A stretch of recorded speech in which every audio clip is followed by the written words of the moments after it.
The Whistler of Highway 77, a true American horror story. Every state has its legend, a story too horrible to be true. In the rural stretches of the Midwest, they talk about the Whistler and the old, rust-eaten truck he drives.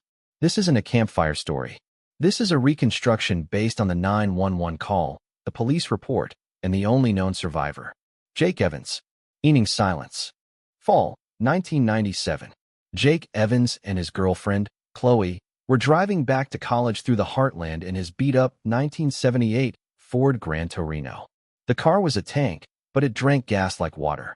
The sun was setting, painting the cornfields blood red. That's when they first saw it.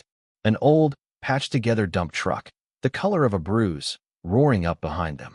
It rode their bumper for a mile, then blasted past them with a deafening roar. Jake caught a glimpse of the driver, a hulking silhouette in a wide-brimmed hat. "What a psycho," Chloe muttered, clutching her seat.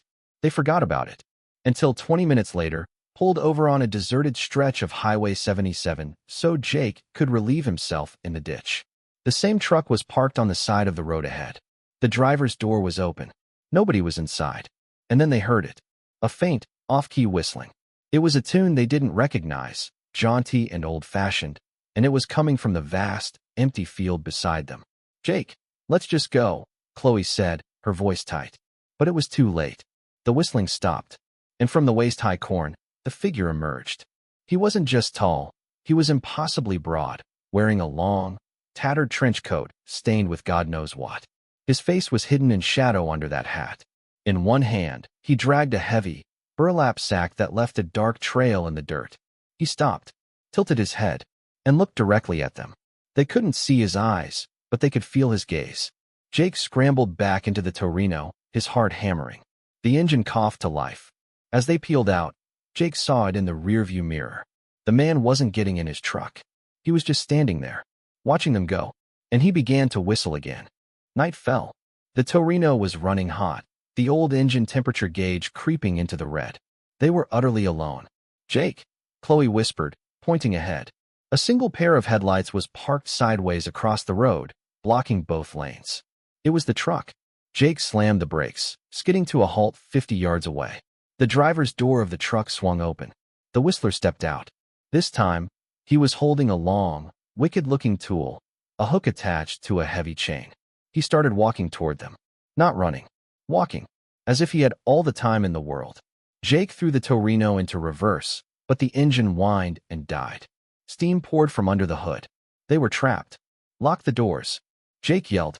The man reached Jake's door. He didn't try the handle. He just smiled, a wide, terrible smile with too many teeth, and reared back with the hook. Crash. The window exploded inward. The hook buried itself in the dashboard, missing Jake's head by inches. A massive, leather-gloved hand reached in, unlocked the door, and dragged Jake out like a doll. He was thrown into the gravel, the wind knocked out of him. He could only watch as the Whistler opened Chloe's door.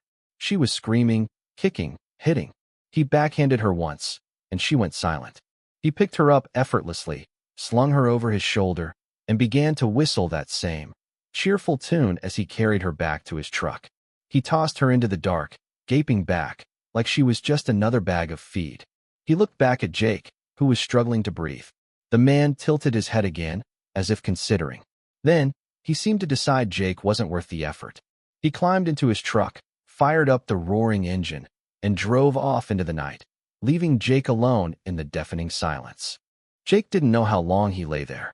He finally stumbled to his feet, his mind screaming only one thing: Chloe. He saw the dark trail the burlap sack had left earlier. It led into the cornfield. Driven by a terror he'd never known, he followed it. The trail led to a derelict, forgotten church cemetery. And in the side of a hill, hidden by weeds, was a heavy iron door, slightly ajar.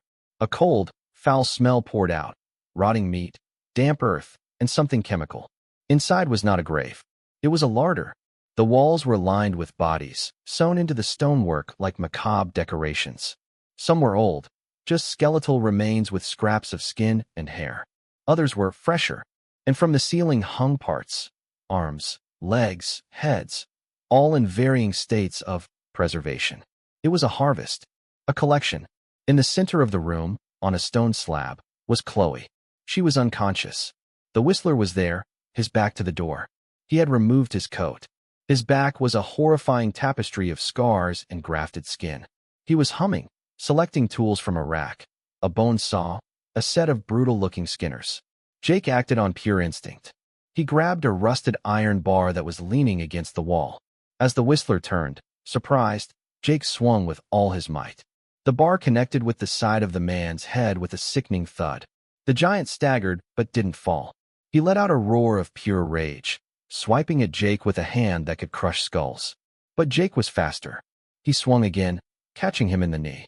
This time, the monster bellowed in pain and dropped to one knee. Jake didn't wait. He grabbed Chloe, threw her over his shoulder, and ran. He ran through the corn, not looking back, expecting to feel that hook in his back at any second. He didn't stop until he saw the flashing blue and red lights of a state trooper's cruiser. Narrator: Chloe survived, but she never spoke again. Jake's story was believed. They found the lair. The horror within was beyond description. But they never found him. No body. No truck. The official report calls him an unidentified serial killer. But the locals know better. They say he's not a man. He's something old.